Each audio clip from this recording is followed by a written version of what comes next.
నమస్తే. Welcome to Andhra Prabha. ప్రస్తుతము Bedangapeta new municipality కాలనీలో ఉన్నాము. అయితే ఇక్కడ మౌలిక సదుపాయాలు సరిగ్గా లేవు అని చెప్పేసి ఇక్కడ ప్రజలైతే చెప్తూ ఉన్నారు.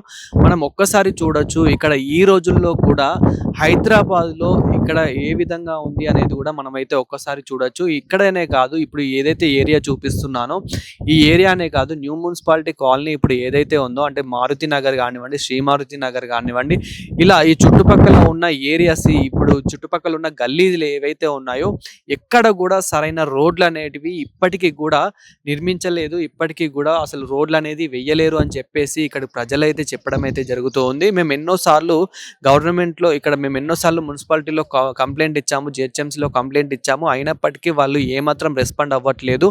ఇక్కడ గతంలో కూడా మాకు ఆ రోడ్లు వస్తాయని చెప్పేసి కూడా చెప్పడం అయితే జరిగింది. ఎన్నో సంవత్సరాల నుంచి వాళ్ళైతే చెప్తూ ఉన్నారు. కానీ అసలు రోడ్లు అనేటివే లేవు. ఒక్కసారి మనం చూడొచ్చు, అంటే ఒక్కసారి ఇప్పుడు ఇది వర్షాకాలం కాబట్టి వర్షాలు వస్తే కూడా ఏ విధంగా అనేది బురద, ఏ విధంగా అనేది వరద వస్తుందో ఒక్కసారి చూడొచ్చు. అంటే సరైన డ్రైనేజీలు కూడా ఇంకా ఇక్కడ ఏర్పాటు చేయలేదు.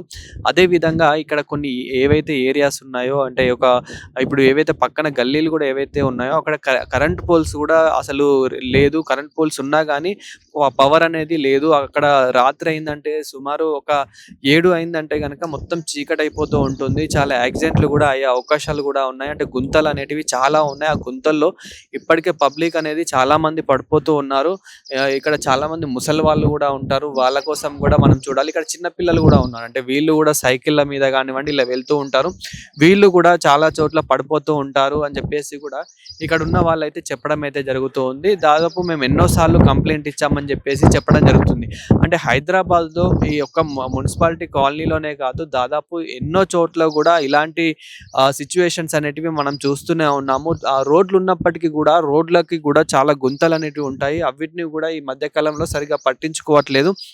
వీటిపైన కూడా చాలామంది రెస్పాండ్ అవుతూ ఉన్నారు. కానీ రాజకీయ వ్యక్తులు, అంటే అక్కడున్న కార్పొరేటర్స్ కానివ్వండి, ఎమ్మెల్యేలు కానివ్వండి, ఎవరైతే ఉంటారో వాళ్ళు ఏమాత్రం పట్టించుకోకుండా ఇలాంటి సిచ్యువేషన్‌ని చాలా చోట్ల ఫేస్ చేస్తూ ఉన్నారు. ఇదొచ్చేసి బడంగపేట్ న్యూ మున్సిపాలిటీ కాలనీ ఏదైతే ఉందో, సో ఇక్కడ కూడా మనం చూడొచ్చు. అంటే ఎన్నో రోజుల నుంచి వీళ్ళు రోడ్డు కోసం అయితే ఎన్నో సార్లు కంప్లైంట్ ఇవ్వడం అయితే జరిగింది. ఒక్కసారి మనం వెనుక నుంచి కూడా చూసుకుంటే గనక ఆ వెనుక నుంచి డ్రైనేజ్ వాటర్ అనేటివి ఇందులోకి వచ్చేసి ఇంకా ఇందులో ఏ విధంగా ఉన్నాయనేది కూడా మనం అయితే చూడొచ్చు. ఆ డ్రైనేజ్ వాటర్ కూడా ఒక్కసారి చూడొచ్చు. డ్రైనేజ్ వాటర్ వల్ల కూడా ఎంత ఇబ్బందులు పడుతున్నారు ప్రజలనేది కూడా.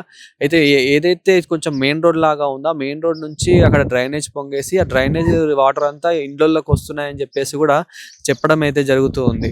సో మొత్తానికైతే ఇక్కడ ఉన్న వాళ్ళు మాకు తొందరలోనే కొంచెం మౌలిక సదుపాయాలు అనేది కల్పించాలి. సరైన వాటర్ కూడా వస్తలేవు. ఇక్కడ రోడ్లు అనేటివి కూడా సరిగ్గా లేవు. డ్రైనేజీలు కూడా సరిగ్గా లేవు. ఇంకా ఇప్పుడు ఇక్కడ ఏవైతే చూపిస్తూ ఉన్నామో ఇందులో నుంచి పాములు కూడా వచ్చే అవకాశాలు మాకు కనిపిస్తూ ఉన్నాయి. సో వీటిపైన సరైన చర్చలు కూడా చూడాలి. ఒక్కసారి చూడొచ్చు లైవ్లో ఏ విధంగా పిల్లోడు పడిపోయాడు అనేది కూడా మనం అయితే చూడొచ్చు. అంటే ఇలాంటి సిచ్యువేషన్ మనం అయితే ఫేస్ చేస్తూ ఇలాంటి సిచ్యువేషన్ ఇక్కడ ఉన్న వాళ్ళు చాలా మంది ఫేస్ చేస్తున్నారు.